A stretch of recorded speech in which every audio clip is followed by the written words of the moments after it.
This is Maria, I'm from LUSH Radio, and I'm here in Manhattan 34 with Nathan Willcock. You just finished your set, how did it go? Yeah, it went well. Yeah. It's just sort of, it was billed as a work in progress, so I sort of knew what I was going to do. But see, people are still laughing. Still laughing. That's how funny it is. They're still laughing at the show. It went well. It's sort of yeah, it's good that they all laughed at the things they were meant to laugh at, and I probably need to structure it a bit better. But you know, I will once it's up in Edinburgh. It will be bloody amazing. Am I allowed to say? Yeah, you could say it. I mean, students don't care, do they? No one cares. No. But yeah, so is this your first Dave's Leicester Comedy Festival? It's not actually. It's my third. Yes, and it's always really nice. I did a double header the first year I came here, and then I sort of did a variant of this show last year. Thank you for good night. No worries. Thank you for coming. Cheers. Appreciation is real. Yeah, two happy customers. You can edit this, can't you? Yeah, but it probably won't go very well. But I'll try my best. Yeah, well, I'll just insert a little bit that says people entered and we couldn't carry on. Yeah, no, that's good. I mean, this is great radio. This will win you a student award. Only student radio. Yeah.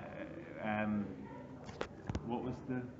Yeah, no. So I've done this twice, and it's my third time. It's really good because Leicester seems to have a really nice sort of atmosphere to it, and sort of obviously I don't really have a profile, but people always seem to take a punt and come along to see me, which is really encouraging. And yeah, sort of people they sort of really get behind the festival, and you know, it helps that my show is free, I think, but also it's just nice to know that people are willing to go out and sort of see new comedy and maybe see something a bit different. So that's good. You had a bit of a heckler tonight, like. I did, but I don't think it was a heckler. I think it was quite nice. You know, I think he wasn't trying to disrupt the gig at all. He was sort of quite nice. For those of you who weren't there, which is probably everyone who's listening to this, he sort of shouted out. It was like helpful little things about my material. Yeah. And he came up to me afterwards and he said it was really nice and he really enjoyed it. So that was fine. And I don't mind hecklers if they're sort of not malicious. And I don't think he was. I think he was very. It was nice. I don't mind it. And it's sort of, I think it helped the show flow, and you know, it's sort of a bit ramshackle anyway. So yeah, it was good. Do you remember your first ever gig? I do. Actually, it was my first ever gig was for some reason for my GCSE English speaking and listening assessment or something. I don't know why my teacher thought it would be good for me to do like a stand-up comedy routine, and I did that like in 3 of my teachers. And looking back, it's awful. I don't know why that happened, and I sort of remembered it like a couple of years ago. I was like, oh God, that actually happened. But no, my first actual gig was at university, and it wasn't too bad because I'd actually sort of I saw there was sort of a comedy society at uni, and I thought it was something I wanted to do. So I spent a bit of time before I went to uni sort of working out what I was going to say. So I wasn't completely unprepared. I didn't really know where jokes were. Like I would do big long ramble bits that weren't funny, and then the joke would be like somewhere in the midst of it. So I sort of did like 10 minutes when I could have just done 2, and it would have been fine. But no, it was good. And I think there was sort of a nice, friendly audience. So it sort of, and then I got booked for another gig straight away, and I was like, oh my God, this is easy. I'm going to storm every gig, get gig after gig. But then I didn't, and I'm very sad. No, you won the Chortle Award. Wow, came runner-up. Runner-up. Oh, So, sorry. no, Sorry to bring that up. Stab me in the heart. That's not a phrase, is it? Stab me in the back?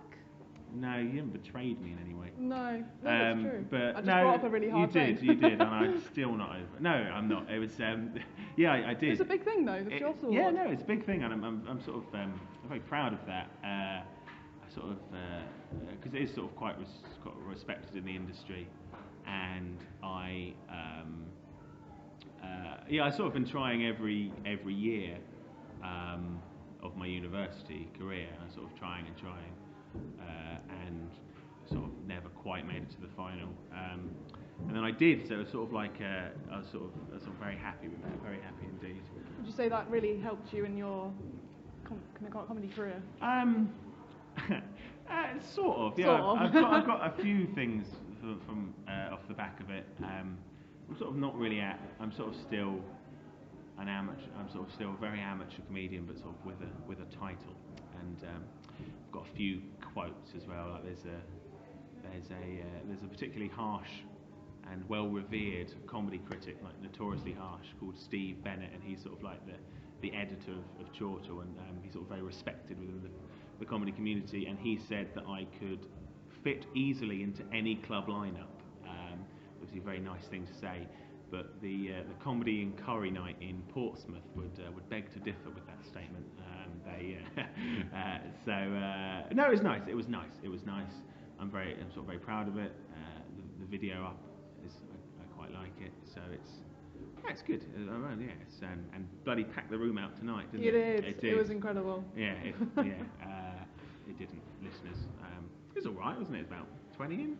No, it was good. It was a good gig. I made £30. Got paid for my Airbnb tonight, so that's all I wanted. That's all I wanted. So you're taking the show to Edinburgh? Well, not this year. Not this year? No, because I can't get the time off work, because this doesn't pay the bills. I can't just live off 30 quid's donations. No, but I'm sort of hoping to take the show to Edinburgh, and I think it's good that by the time I've sort of been working on it for 3 years, it should be good. If it's not, well, you've been working on it 3 years. Like, that's been pretty good. Thank you. Well, no, it'll be 3 years. 3 years next year. Yeah. Thank you. So it should be even better by next year if I put the work in. And if it's not very good, then I probably should give up then, shouldn't I? I've had 3 years to work out. More than 3 years. That was a bit gloomy. Yeah, sorry. My next question was literally going to be like... Are you going to give up? Why don't you give up? My final question to you was going to be, what advice would you give to any upcoming comics? Don't. There's enough of us already. I can't get any gigs. So why should just don't bother, yeah. You're not helping us out here. Yeah, it's just there's willful, there's no. What I would say is, just do it. Just sort of get up there and do it.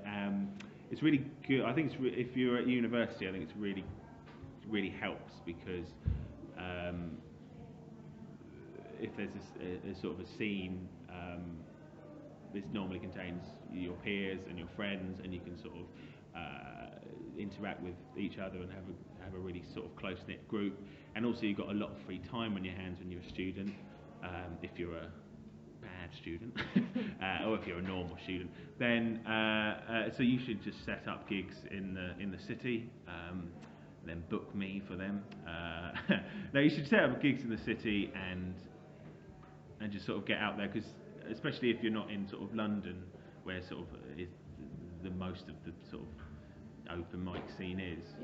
If you can have a few years away from the limelight in your university town, just sort of learning the trade, but sort of behind closed doors almost, I think that's a really positive thing. So yeah, I would just say do it and think about what you're going to say.